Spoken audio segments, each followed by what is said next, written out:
Before Katrina, there was another that everyone said was impossible to beat, but I'm here to show you that there is another way. Today we're going to learn how to beat Viper. Depending on when they activated their power, you may have a chance to make them waste it by staying out of their field of view until they've used up all of their blinks. You can do this by hiding behind an object, hiding in a bush, or even by using the jump pad trap when you hear them activate their power and you're in a forested area. This works especially well at night.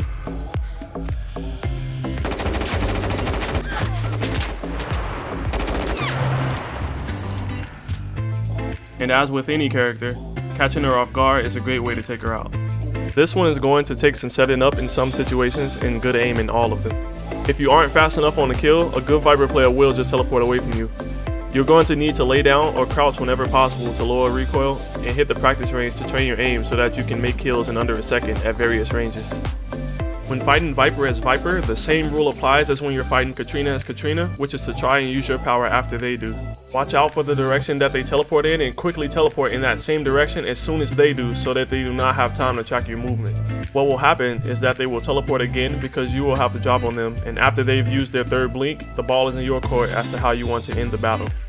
And now for the bread and butter, the main course, the one I really want you to put energy into improving, yourself.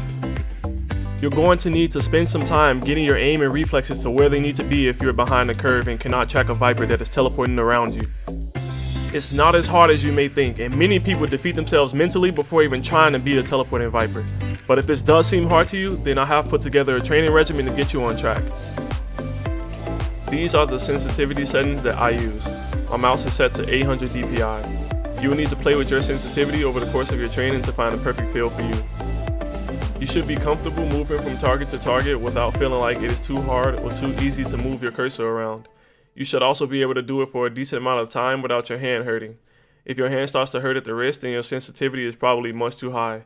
Don't move your mouse with your wrist. Use your entire forearm instead. Alright class, first we're going to get the dummy set up so that we have some targets to practice aiming at. Let's get rid of all the dummies without armor on, and then keep the ones with armor on that create a square. When you're done, they should look like this. Next, we are going to need a metronome. Go to YouTube and type in 35 BPM metronome to start us off. Alright, so I'm going to be showing you the routines, and then you're going to work on your own until you feel satisfied with your aim. You're going to start at 35 or 40 BPM, and then you're going to go up by 5 until you find a spot that is too fast for you to keep up with, and then just go back by 1. Alright, so the first exercise is going to be to the left, and every tick is going to symbolize Viper's teleport. So every tick is, imagine that they're Viper. Alright, so the first exercise is going to be to the left, and go. And remember, if your crosshair doesn't make it to the target, think about editing your sensitivity settings or slowing down your BPM. Alright, and the next exercise is going to be to the right, and make sure you're holding the mouse the same way you would in game. To ensure you are holding it correctly, you should shoot off a round or left click every once in a while. Alright, and the next exercise is going to be front to back. So you're going to stand between two dummies. Ready, go. And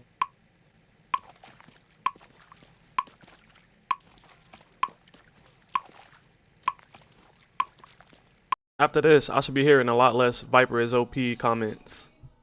Hopefully this video helped you out, and if you have any more questions or still need help with anything, drop a comment below, or you can find me through one of the Discord links in the description.